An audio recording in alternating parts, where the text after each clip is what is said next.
daily tidbit. Just before we get started, I would love for you, if you haven't done so already, we put it in our early, what do you call that? Message, I guess, beginning message. Guys, it's Tuesday after a long weekend. Give me a break. So if you have a paper and pen or pencil, some sort of writing utensil handy, we have just a little tiny exercise within our webinar today.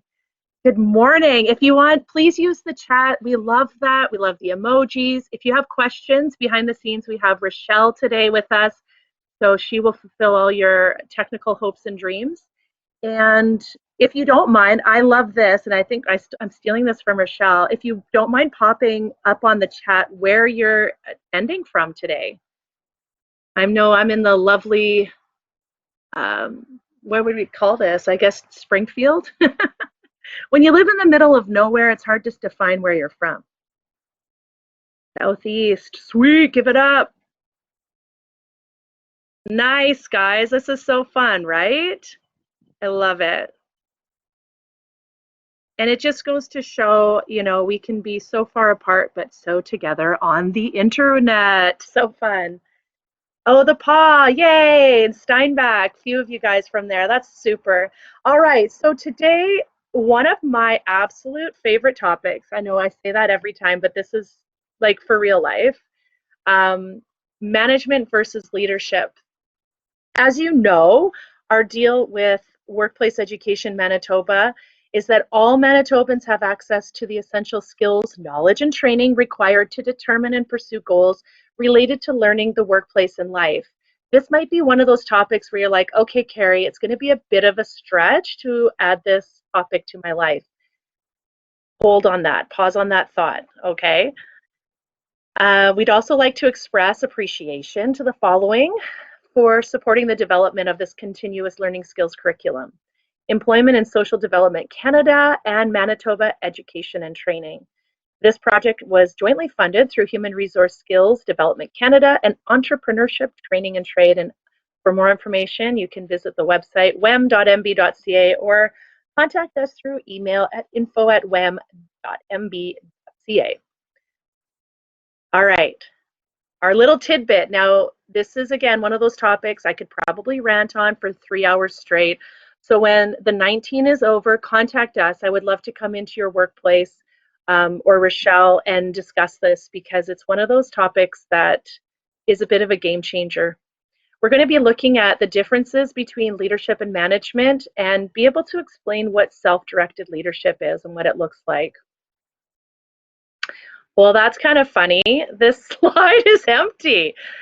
Oh, good times. Well, the world's best boss. The truth is, and you can imagine these words are here, the truth is that even though you may be leader in your title, it doesn't make you a leader. It makes you a boss. What makes you a leader is your ability to influence others. Kind of cool, hey? And well, there it is on that slide. One of those days. A boss uses authority to accomplish the objectives of the organization using position power. So in other words, people do things because they have to.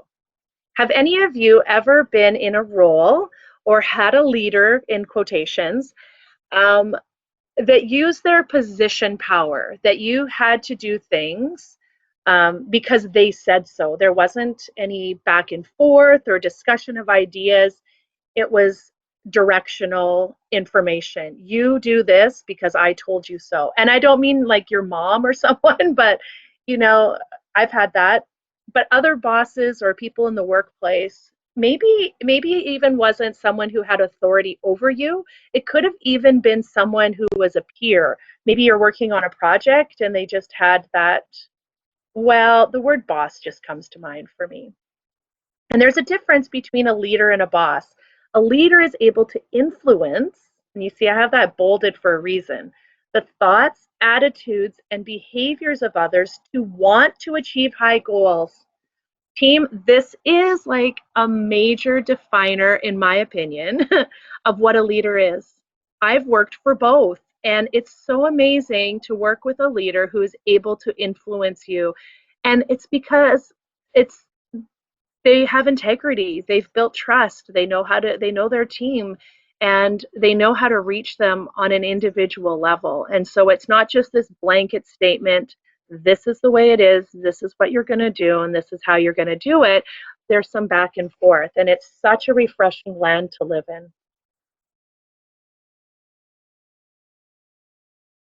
So in the chat, if you don't mind popping in your impression, your ideas of what is the difference between a manager and a leader. And I hope it doesn't feel leading that I'm suggesting, that one's better than the other, but just your idea, when you think of the word manager versus the word leader, what comes to mind?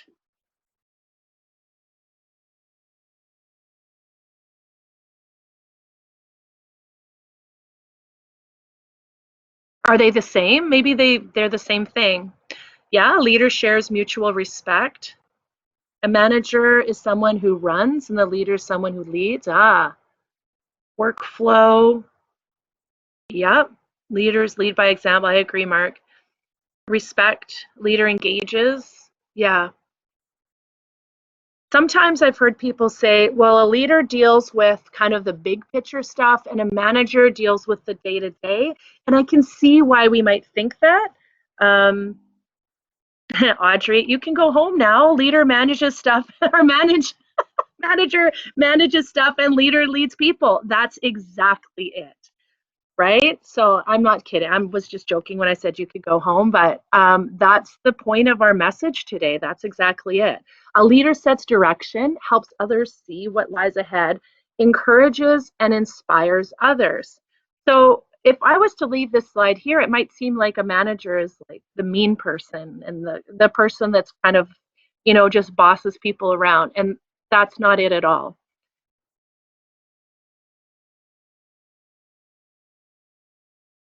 Oh, that's a good question. Um,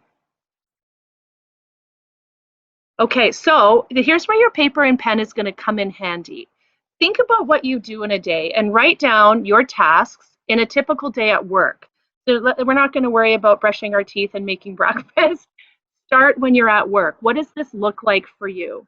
And just, this is not to share with anybody. This is just for yourself.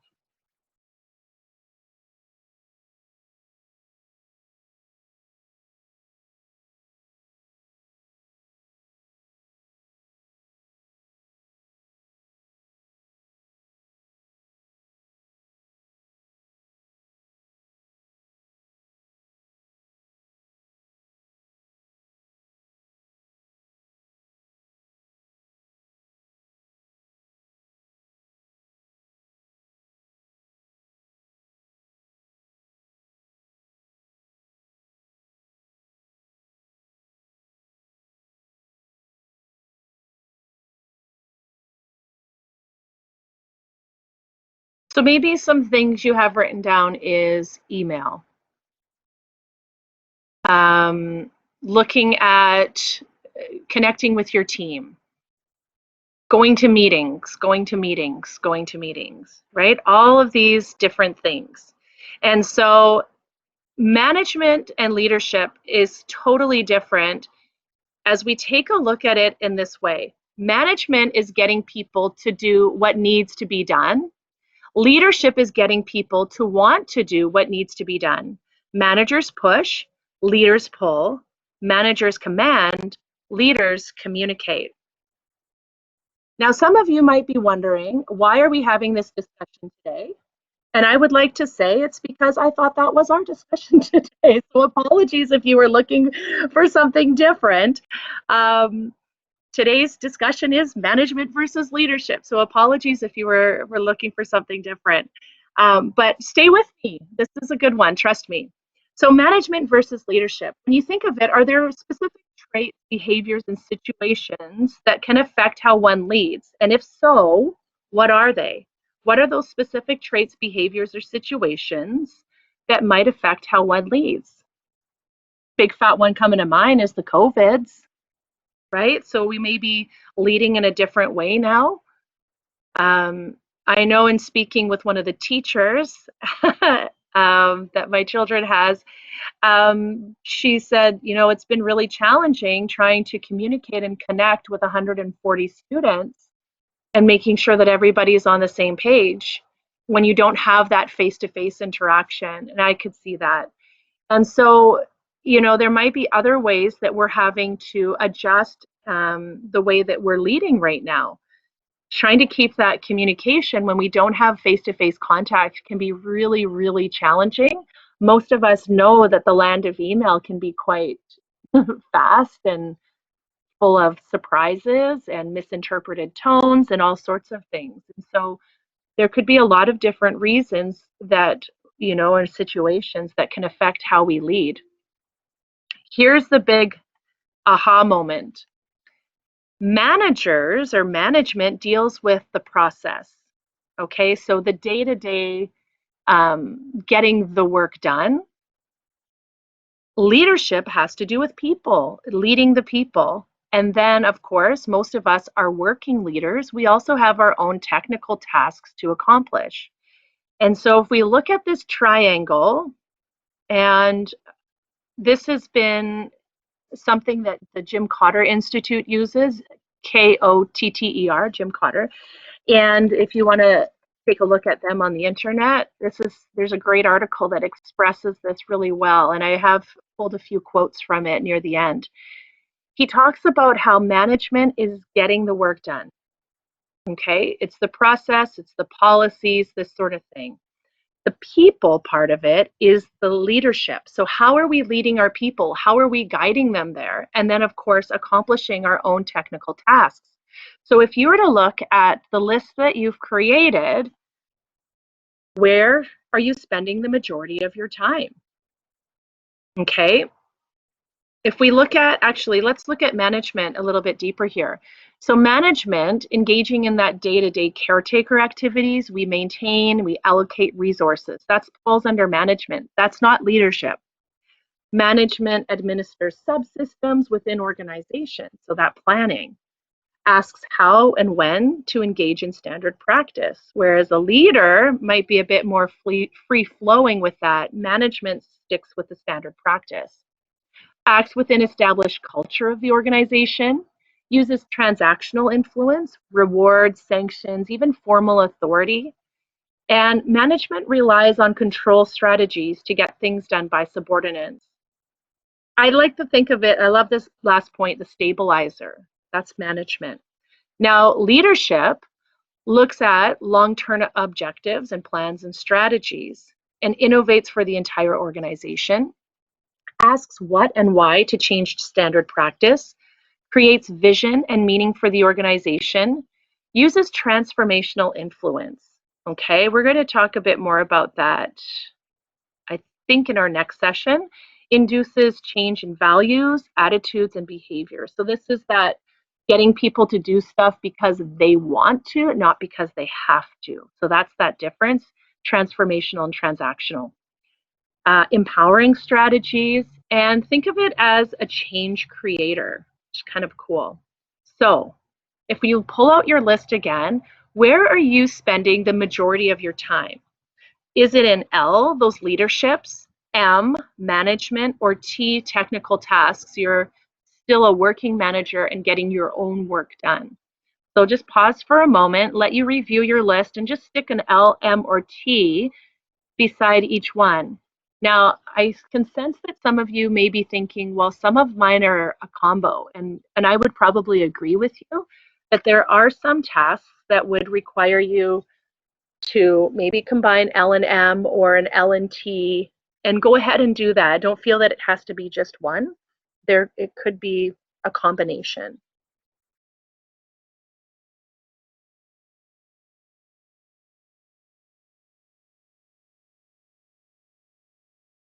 Yes.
Okay.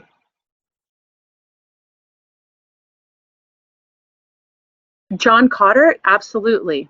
Yeah, it is John Cotter. I'm thinking of Jim Clemmer Institute, and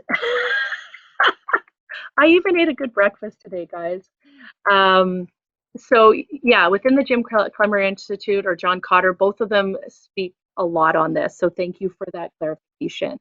So we can essentially think of it this way, that leadership is people, management is process, and the T is our technical tasks.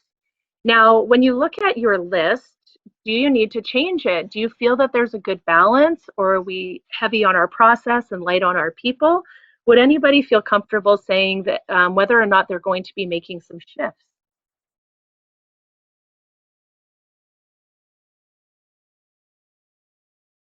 Thumbs up for those of you who feel balanced.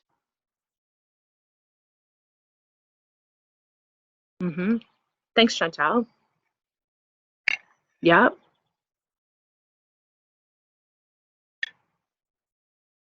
Mm-hmm. Sometimes it's a matter of taking a look at our list and looking at opportunities to coach others. So are there anything on your list that could possibly be delegated? And remember that delegation isn't just dumping the stuff we no longer want to do. But looking at that list and say, where can I use this as a development and a coaching opportunity for someone on my team?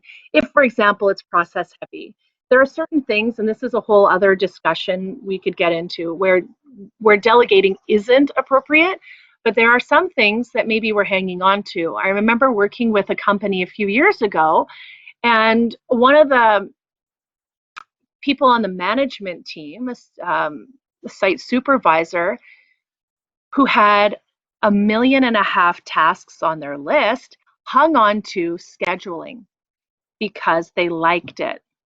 But it was something that maybe they were good at and that they liked, but because of the amount of work on their list, on their to-do list, it was something that just kept getting shoved further down, so that the employees were now getting a little bit grumps because that schedule was coming out later and later and later. And when it was suggested that they delegate it to someone who would be just as capable and have, less things on their to-do list and have the time to do it, they were actually kind of offended. And so for us to look at that list and maybe set ego aside for a second and say, okay, this is where I could make some adjustments, or where I could develop myself so I could spend more time with my people. Let's take a look at self-leadership. So it's having a developed sense of who you are, what you can do, and where you are going. And you can see how that list, and thank you for those of you that, and I'm assuming everybody that did it, because it can help us to really look at where am I spending my time and how can I adjust that. So that's part of self-leadership, understanding who you are and where you're going. And we combine that with that ability to influence with communication, our emotions and behavior on the way to getting there, to getting to be more of a self-leadership. Now, Warren Bennis, he's professor of administration at the University of Southern Utah. He studied and talks about the importance of harnessing people power, as some of you have indicated in the chat. That's an important piece in your leadership style. I want to read this again, and I had this at the beginning. Management is getting people to do what needs to be done. Leadership is getting people to want to do what needs to be done. Managers push, leaders pull, managers command, leaders communicate. Now, both management and leadership are needed to make teams and organizations successful. So again, at times it feels, I remember when I first read this article by John Cotter, it's talked about that. And as I first read it, I went, well, management's useless. That seems ridiculous. If managers are the people that light the fire under someone and leaders are the people that stoke the fire within, well, I think stoking is better. If management is about head and leadership is about heart, well, I think leadership is better. And it's so funny how we can get polarized on which one is better. And I hope that by the end of our session here in a few moments, that will be able to see the benefit of both. So here, take a look at this. And I have Jim again, and I apologize. John Cotter said, trying to decide which is more important is like trying to decide whether the right or left wing is more important to an airplane's flight. I'll take both.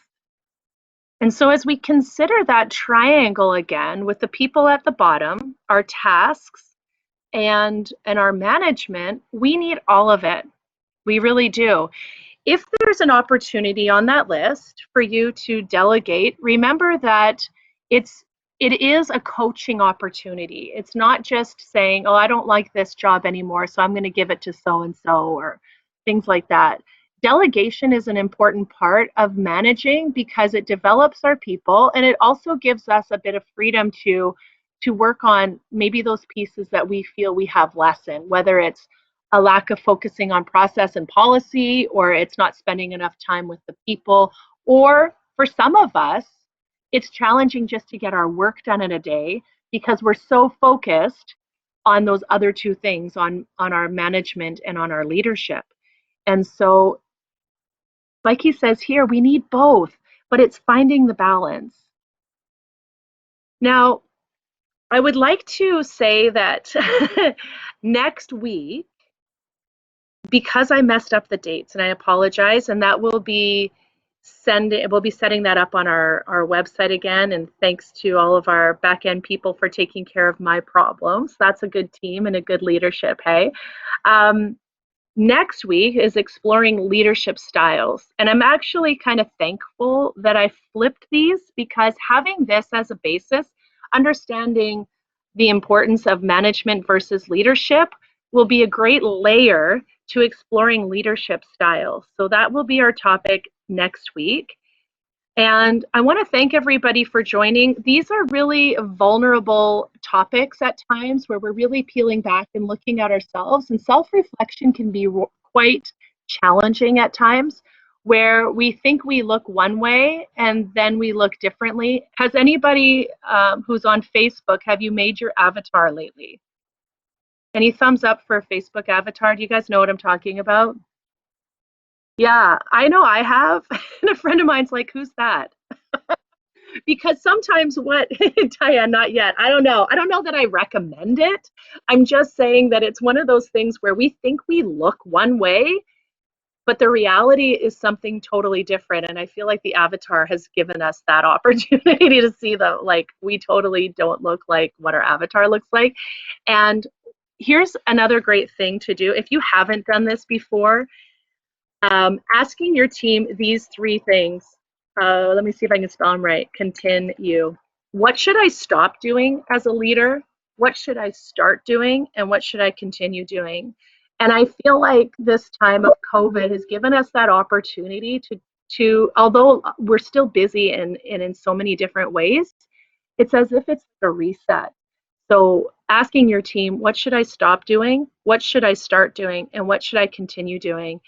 And again, there's a lot of vulnerability that comes with being a leader. And so hopefully my hopes and dreams of our session today is that you're able to take a close look at your tasks. And if I didn't give you enough time, please, take this as a takeaway to go through your daily tasks and see which ones could be adjusted or where you could be spending more time.